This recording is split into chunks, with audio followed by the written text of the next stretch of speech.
Christmas Day attempted terror attack in the skies near Detroit has renewed debate about profiling so-called high-risk airline passengers. Some security experts and politicians say in order to keep America safe, more attention should focus on people from or who have ties to regions of the world where most known terrorists live or operate.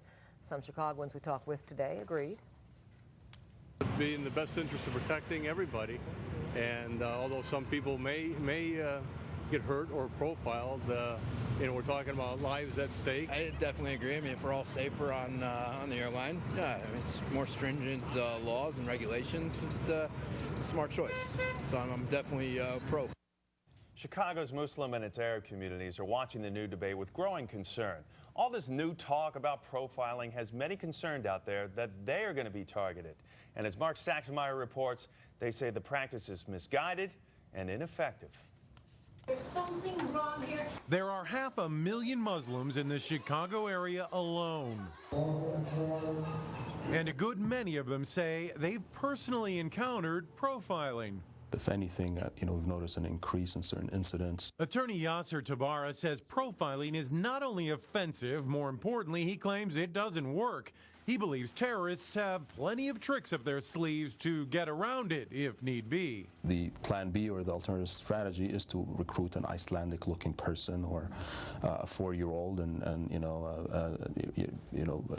put something on their body, and there you have it. Ahmed Rehab is executive director of Chicago's Council on American Islamic Relations. The problem is, if you try to hone in on those who look Muslim, I don't know what that means in the first place, but let's assume that we're somehow able to figure that out. You're really honing in, so-called honing in, on 1.4 billion people around the world. So much for honing in. So you really need to find a way to hone in on Al-Qaeda. And he points out that the accused Christmas Day attacker was Nigerian. The shoe bomber from several years ago was British. And of course, there's always homegrown terrorist Timothy McVeigh. I felt like I was being treated either as a suspect. 3 months after 9/11, Anna Mustafa, an Arab-American and former Chicago school board member, said she was wrongly profiled, searched, detained, verbally abused, and arrested during a screening at O'Hare. The fallout led to her firing as a Cook County clerk.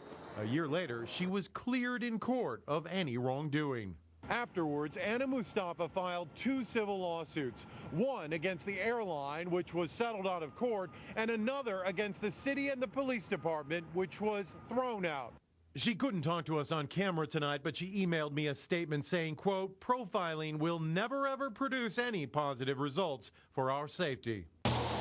In this melting pot we call America, those fervently against profiling say it simply doesn't jive with the Constitution's claim that all men shall be treated equally.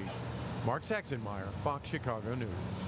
Among those politicians coming out today strongly against profiling, New York City Mayor Michael Bloomberg. He says his city strongly prohibits the practice and will continue to do so.